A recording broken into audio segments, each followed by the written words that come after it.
Assalamualaikum warahmatullahi wabarakatuh. Bismillahirrahmanirrahim. Alhamdulillahirabbil alamin. Allahumma shalli ala sayyidina Muhammadin abdika wa nabiyyika wa rasulikan nabil ummi wa ala alihi wa sahbihi wa sallim taslima biqadri azamati dzatika fi kulli waqtin wa hin amma ba'd. Alhamdulillahirabbil alamin. Kita bersyukur pada Allah atas limpahan rahmat, taufik dan hidayah yang telah Allah berikan pada kita semuanya. Termasuk lagi yang wajib kita syukuri adalah kemudahan untuk berbuat kebaikan. Pada saat ini Allah memberi kemudahan pada kita untuk berbuat baik, dan pada saat ini Allah menjauhkan kita dari berbuat maksiat. Itulah sebagian nikmat yang sangat besar dari Allah. Mudah-mudahan selama kita hidup di dunia ini selalu diberi kemudahan oleh Allah untuk berbuat baik dan dijauhkan dari berbuat jelek atau berbuat maksiat. Salawat serta salam mudah-mudahan tetap terlimpah curahkan pada junjungan Nabi besar Muhammad sallallahu alaihi wasallam. Dan selanjutnya kita masih belajar bersama dalam memahami maksud ayat-ayat Allah yang ada di dalam Al-Quran. Jamaah rahimakumullah wa ghafarakumullah. Allah berfirman, wa ma khalaqtul jinna wal insa illa liya'budun. Shadaqallahu azim.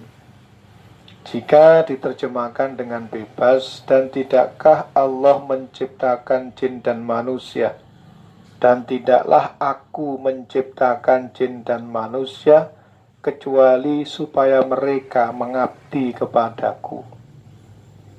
Ini yang perlu kita pahami bersama, saudaraku yang dirahmati Allah, bahwa hidup di dunia ini hanya untuk mengabdi kepada Allah.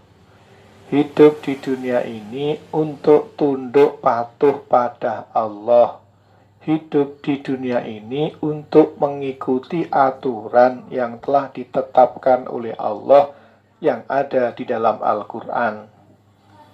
Sebab Allah berfirman, ittabi'u ma unzila ilaikum mir rabbikum wa la tattabi'u min dunihi awliya qalilam ma tadhakkarun. Shadaqallahu azim. Ittabi'u ma unzila ilaikum. Ikutilah apa yang diturunkan kepadamu dari Tuhanmu. Jadi Allah perintah pada kita semuanya untuk mengikuti Al-Quran. Ini sering saya sampaikan di majelis-majelis saya, baik di sekolahan maupun di luar sekolah, maupun dalam acara-acara khutbah dan seterusnya, bahwa hidup ini untuk mengabdi kepada Allah. Mengabdi kepada Allah bukan mengikuti keinginannya, bukan mengikuti keinginan orang tuanya, bukan mengikuti keinginan mbah-mbahnya, akan tetapi mengabdi kepada Allah itu mengikuti Al-Quran. Tunduk patuh pada Allah mengikuti Al-Quran, sebab Al-Quran kalamullah, Al-Quran pasti benar. Hal-hal yang bertentangan dengan Al-Quran yang diyakini kebenarannya segera kita taubati. Hindari terus-menerus dalam berbuat salah. Hindari terus-menerus dalam berbuat maksiat. Kalau sudah ditunjukkan perbuatan itu salah, maka segera berhenti. Allah menjelaskan, orang yang baik itu walam yusirru ala ma fa'alu wa hum ya'lamun, dan mereka tidak terus-menerus dalam berbuat salah yang sudah mereka ketahui bahwa itu salah. Jamaah rahimakumullah wa ghafarakumullah. Hidup hanya mengabdi kepada Allah. Mengabdi kepada Allah itu mengikuti Al-Quran. Tujuannya pengabdian kepada Allah untuk mendapat keuntungan di akhirat. Mangkana yuridu harsal akhirati nazid lahu fi harsih. Wa mangkana yuridu harsat dunya nu'tihi minha wa ma lahu fil akhirati min nasib. Shadaqallahul azim. Barang siapa yang menghendaki keuntungan di akhirat, maka kami Allah akan menambahkan keuntungannya. Dan barang siapa yang menghendaki keuntungan di dunianya, keuntungan dunia, nu'tihi minha, kami Allah akan memberikan sebagian untung dunia. Wa ma lahu fil akhirati min nasib, tapi baginya tidak mendapat keuntungan di akhirat. Na'udzubillah. Jamaah rahimakumullah wa ghafarakumullah. Kita berbuat baik pada istri, kita berbuat baik pada anak, kita berbuat baik pada tetangga, kita berbuat baik pada pimpinan, kita berbuat baik pada anak buah, dan seterusnya. Perbuatan baik apa saja yang kita lakukan hendaklah diniati karena menjalankan perintahnya Allah dan mengharapkan ridhonya Allah atau keuntungan di akhirat. Andai orang-orang yang kita perlakukan dengan baik tidak membalas kebaikannya, tidak jadi masalah. Orang yang kita berikan ilmu, kita berikan pemahaman tentang ilmunya Allah, kemudian dia menolak pemahaman itu, tidak jadi masalah. Apabila dia membencinya pada orang yang penyampai ilmunya Allah, tidak jadi masalah.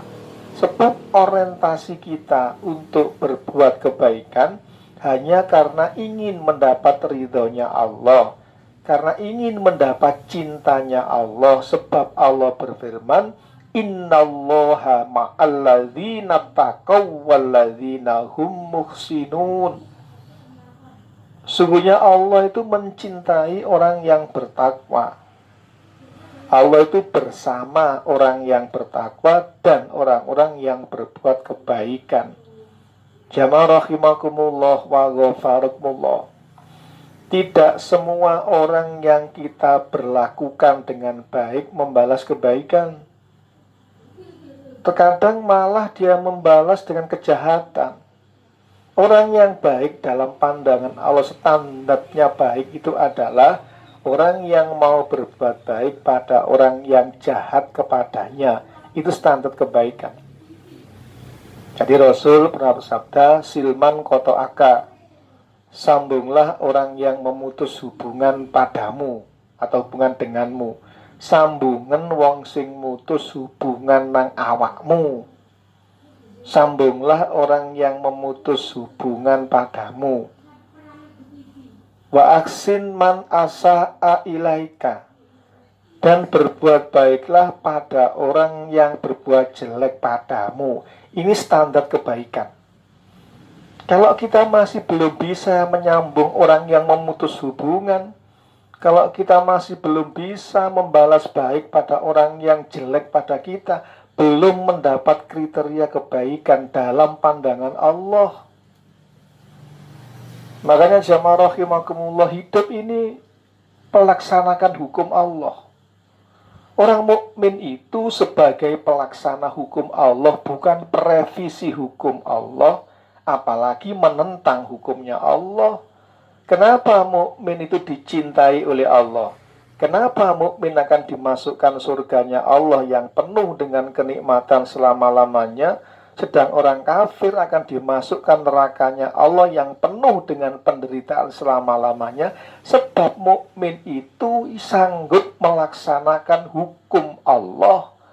Mukmin sanggup melaksanakan aturannya Allah. Mukmin akan ridho berjalan di atas jalan yang lurus yang diridhai oleh Allah. Jamaah rahimakumullah wa ghafarakumullah. Mari kita belajar Al-Quran 1 ayat, 2 ayat, dan seterusnya.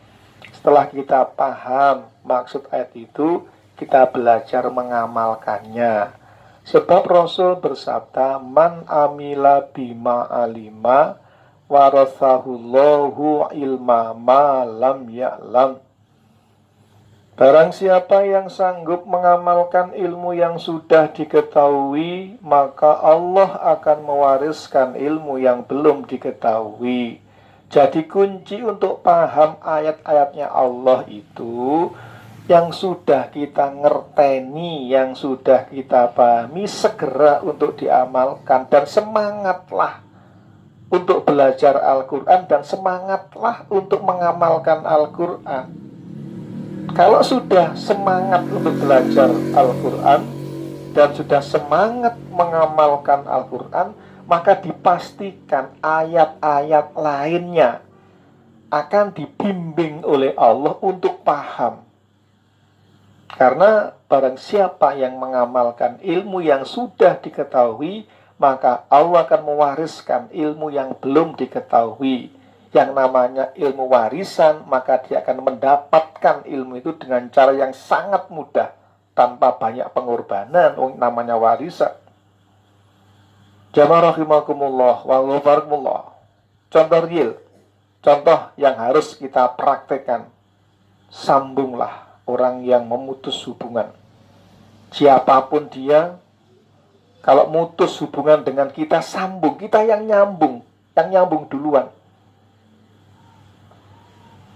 Setelah paham ini, terus langsung praktek. Itulah sumber ilmu, sumber ketenangan, sumber derajat.